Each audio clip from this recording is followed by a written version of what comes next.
whatever. Okay, let's just review those three topics. First of all, the inverse trig functions.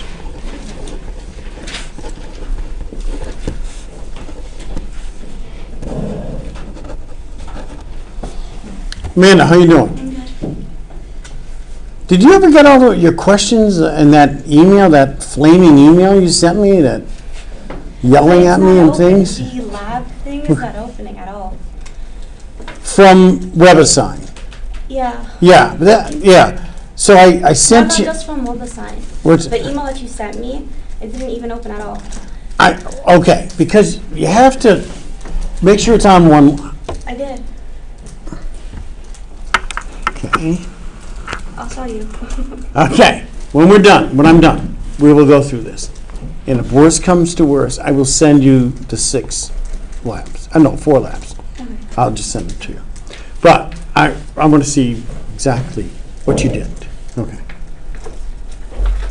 Just surprised you didn't write it all in capital letters, your email. All right. I know what the issue is.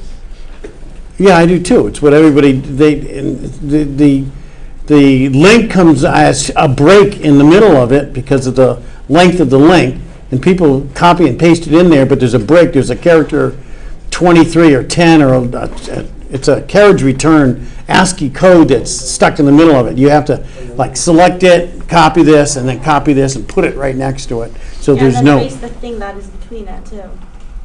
That's what I did. And then it did open, but it didn't download on my computer. Oh. It's not showing. It's just showing how much kilobyte it has. It's in storage in my computer or something like that. It doesn't show anything that's like numbers. I don't see calculus in it. I just see weird things. You see what? Weird things. Weird things. Well, listen, Amanda, I can't, depending on what you did beforehand, I have no idea. All right, who's here? Levi. How you doing? Somebody else snuck in too. Thanks for the work again. Oh, is that what happened? Oh, it was just I me. think I did. Oh, well, no, I got you're here. I thought there was 2 people who just came in. Oh, I just went to the bathroom. Oh, okay, Abby. All right, the inverse trig integrals. One of the things we did last time, we did this. The integral we had before was the integral of 1 over 1 plus u squared du, and that was inverse tangent u. Okay. This is an integral that we get right from Calc 1, because we have the derivative of the inverse tangent in Calc 1, which is 1 over 1 plus u squared. Well, what we did last time, we generalized this to this integral, 1 over a squared plus u squared, where the 1 doesn't have to be a 1 here. It can be any constant. We'll call a squared du. And that's 1 over a inverse tangent u over a plus c. So we generalized it to accommodate an a squared there. In other words, if you had this integral to do,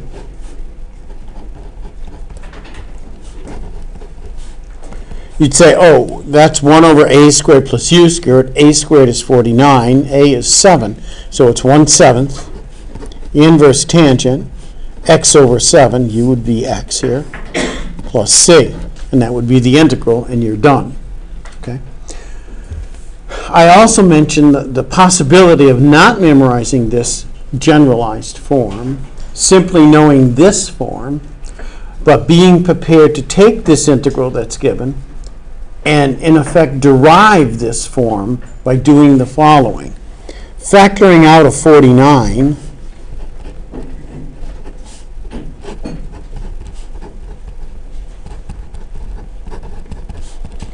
recognizing that what you now have is this,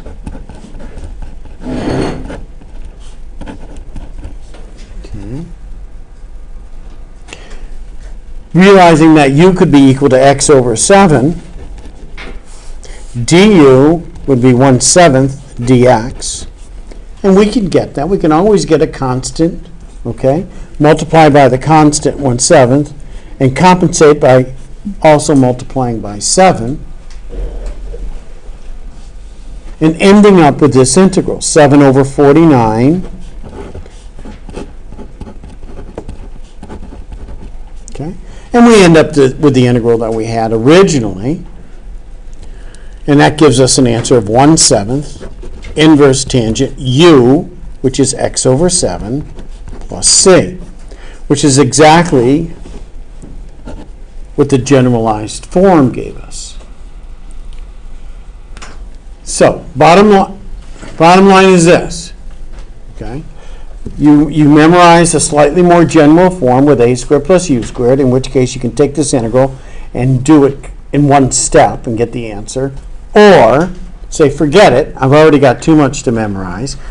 Just know the original and be prepared to take this new integral and, in effect, derive this form, okay, by taking that 49 out and ending up with this. So this is a few more steps, but it's a little easier memorization to make.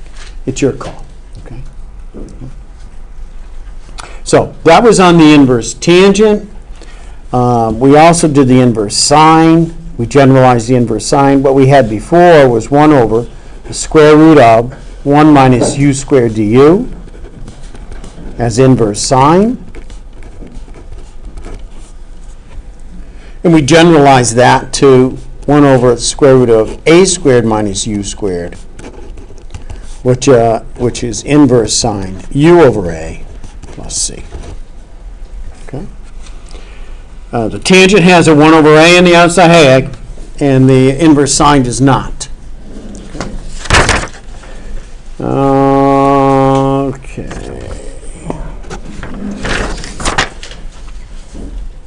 Alrighty? And then we did the inverse secant. The integral we had before was 1 over absolute value of u square root of u squared minus a squared du is inverse secant. Oh, no, it's not. That's a lie. Okay? We had a 1 here.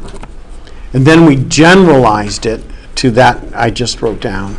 The integral of 1 over absolute value of u square root of u squared minus a squared du. Okay.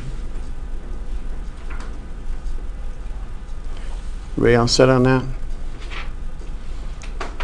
And that was equal to 1 over a inverse secant u over a plus c.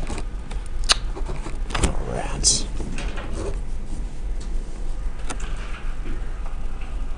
Alrighty? Well, I'm off. Oh, yeah, good call, good call.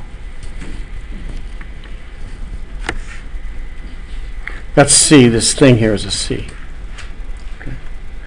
That's the more generalized form. Okay. Okay, that's one thing we did. Next thing we did. We okay with this? Next thing we did was to do cosh and cinch. Okay, we did cosh and cinch. Hyperbolic trig functions. Nope. Yep.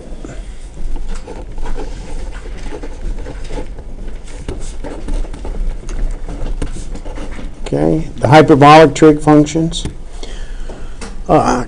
Cinch, hyperbolic sine of x, e to the x minus e to the opposite of x over 2.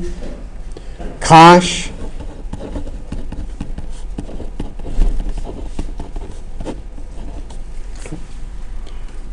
hyperbolic sine, hyperbolic cosine. And what we did the derivatives and integrals of each of these. We said that if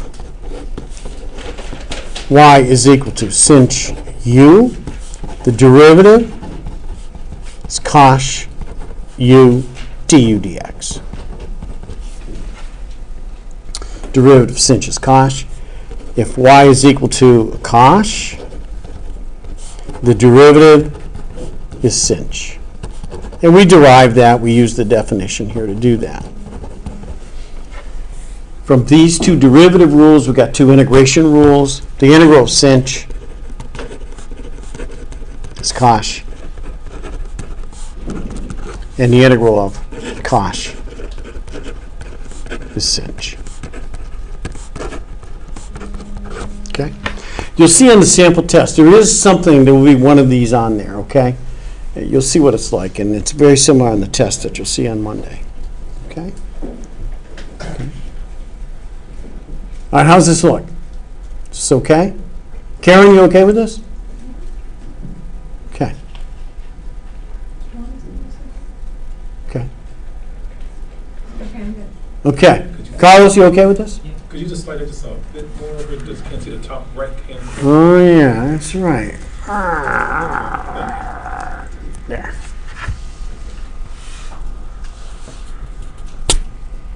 Okay. Yes? In this case, it doesn't happen, for example, the inverse cosine is negative sine. No. No, it's interesting. They're called hyperbolic trig functions because of the numerous properties that are similar to trig properties. But some of the trig properties are the same. These are the same as some of the trig properties, but some of them also are different by a sign, plus or minus, and that's what happens here. The integral of sinh is cosh. The integral of sine is a negative cosine, but the integral of cosh is sinh, and the integral of cosine is sine. So on one hand they are the same, but the other one's off. Okay, so okay, how are we doing? Okay. The last thing we did two applications of the integral. We did population growth and radioactive decay.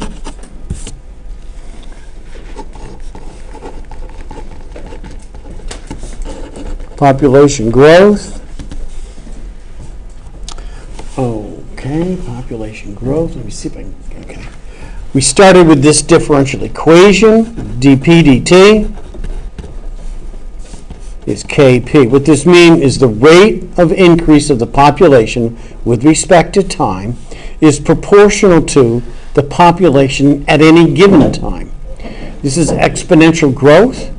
Population's increasing at 10% or 5% of the population, okay? At t equals 0, we said the population was p sub naught. We solved the differential equation by isolating the variables and integrating each side. And we obtained this equation for the population growth. Okay. This is an exponential model for population growth.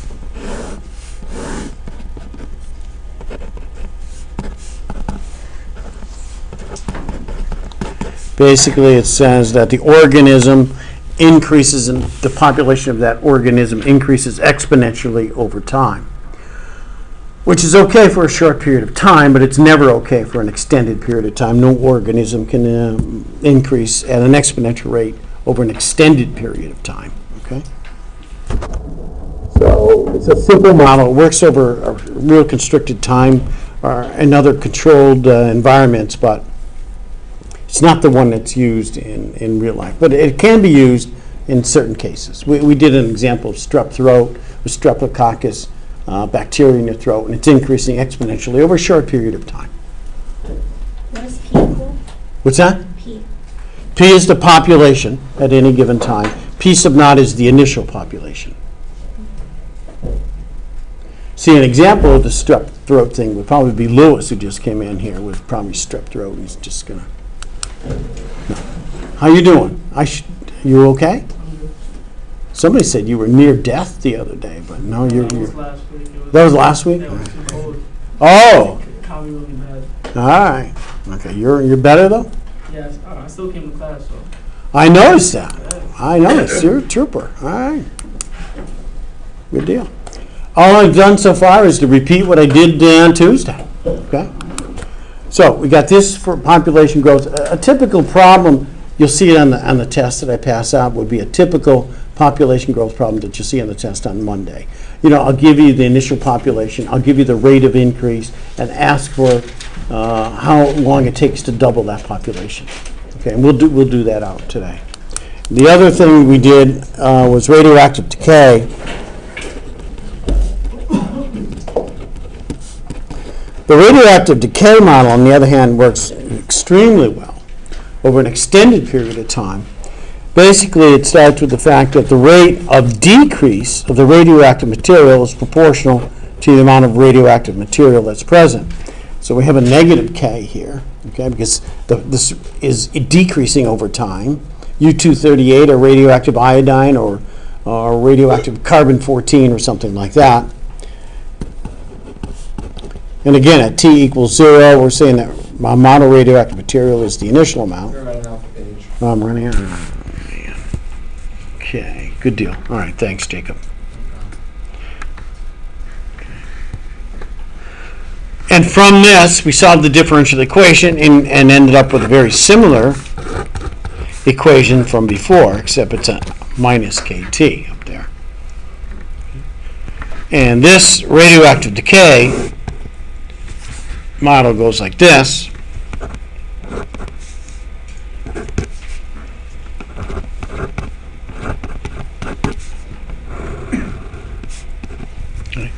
Radioactive material decreases over time. Okay? That's what we did the other day. Okay? How are we doing on that? Okay? All right, good deal. All righty. So, any questions on anything? Any questions? Any homework? Anything? Yes? Not directly on the quiz book. The person asked, do we offer Calc 3 over the summer? As a distance course. Oh, Online only. I used to have it as a lecture course in the 90s, but we had like 2 or 3 people, and that's when I decided to create the first distance course here at SDCC, which was my Calc 3 course, 1996 or 5 or something like that. I know it. But it's offered as a distance course. Yes? This is going to be on the test, right? Population growth or radioactive decay, one of those problems will be on the test. Any other questions at all? Yes? What's K stand for here? It's a constant. It's like 10%, population growth of 10%. If something is increasing at a rate of 10% per hour, okay, that's what it stands for. It's some constant. Sometimes you'll be given the constant. Sometimes you have to solve for the constant. That's what we had to do in the radioactive decay problem. We knew the amount of radioactive carbon-14 at the beginning. We knew how much was there after so many years, and we had to solve for K. Once we solved for K, we could solve the problem to find half-life. That's what we did. But K is a constant, the rate of increase or decrease, depending on what problem you're doing. So it's basically percentage, right? Yes, exactly. Yeah, thank you. Karen? I hate to ask a question about one of the derivatives questions on the homework, but I don't know what I was doing wrong. Listen, questions are fine. If you don't know what you're doing wrong, ask a question. That's. Okay, I was like, this is gotta be easy, but I don't know what I was doing. Go ahead. Let's do the question. So y equals 7x cosine h of x. Plus, pardon? 7x cosine h of x. Oh, cosh x. Cosh, okay, sorry. 7x cosh x, yeah. Minus 7 sinh x. Like that. And find the derivative? Yeah. Wow. This is a weird old question. Well, Well, let's do it. It's a strange old question here. Okay, let's find the derivative. On your test, you'll see that there are no derivative problems, so consequently, this would not appear on the test. But there will be an integral for sinh or cosh on the test, okay? I'm pretty sure that's true. All right, we got a product rule here. So it's first times the derivative of the second. Derivative of cosh is sinh, plus second times the derivative of the first, okay, minus the derivative of sinh is cosh. Oh, this is kind of cool. Those nicely cancel out. You should have an answer of 7x sinh x. Great, must have just been putting it in wrong then. Thank you. I'm not sure how they want you to enter sinh or cosh. Maybe parentheses around the x. I'm not really sure. Carolina, how you doing? Good, how are you? Good.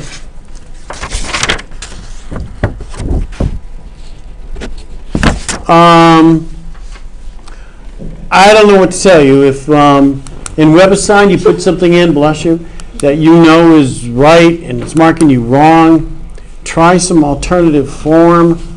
If you're still convinced that what you have is right, just send me an email and say, Burns, what I have is right. WebAssign is marking it wrong, change my score. Is it okay now? Did you just put it in? No, no. Oh, you're emailing your boyfriend or something. Oh, all right, No, that's no, okay. I'm sorry. Oh, that's okay. I thought you were putting the thing in there and checking it out. All right, no, that's all right. Can you pull up the sign up on your phone? Yes. Oh, cool, okay. I don't know if I can People reckon. do it, Oh, so cool. I'd assume you can. Yeah, If they're doing some black magic or something. I don't know. I think it can be done. Yes. So, what's the integral of cos x? The integral of cosh x is sinh x. So doesn't that make it's the same thing either way? Integral of sinh is cosh. Integral of cosh is sinh. Yes. And Yes. the derivative of cosh is x. Yes. And the derivative of sinh is cosh. The integrals and derivatives are the same. In That's what you're saying. manner does the terminology matter? Well, you have to say it's sinh and cosh. You can't say it's just. Because if I ask you for the derivative and the integral, you're going to get the same answer. Yes, that's true. That's true. The only that's pretty interesting. The only problem with that is, Jacob, if you have y equals sinh 7x, the derivative is sinh 7x times 7. The integral is not, because u would be 7x, d would be 7dx, and you have to multiply by 1/7. The integral would be 1/7. Oh, I did this wrong. This is cosh here. You can't see. It's a good thing because I screwed it up. Oh, okay. Hey, Chris. The derivative of sinh 7x is cosh, that little mess there is cosh 7x times 7. Okay. But the integral of sinh 7x, you have to multiply by 7 and by 1/7, is 1/7 cosh 7x. So in that sense, it would be different. Okay. Is this 5.8? I don't know. It's inverse trig functions. Yeah, that's about it. 5/8. Okay. Ready? How are we doing? Any other questions? Caroline, what I've done, I went over the 3 topics that we did on Tuesday, and then I'm taking any questions, and I'm soon to pass out like a sample exam.